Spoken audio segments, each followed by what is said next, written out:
In this video, I'm going to show you how to install the latest version of Python on your PC on Windows 11. So let's do it.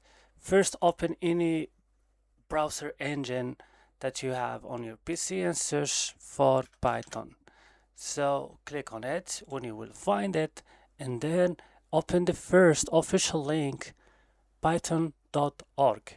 Click on it, and right now what you have to do, come here to the download section and click, keep your mouse here and click on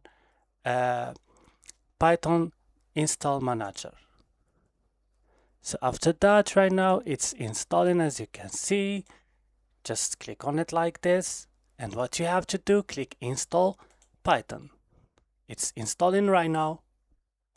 And again, come here to download and click Python 3.40.5 and click, and come here and click on the install file, and right now click use admin and add Python like this, and click customize installation and click on next, and click install Python 3.14 for all users. Make sure that you allow this option, then click on install.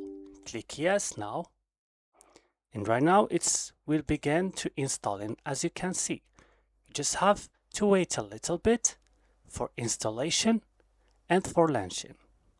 So we are waiting right now.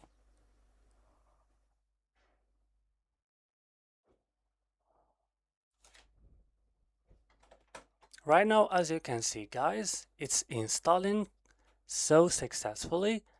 And to make sure that we are installing it and it's on our PC, just come here to start, to Windows, and search for idle, and open it like this. And yeah, so that's all in this video. Don't forget to like and subscribe, and bye.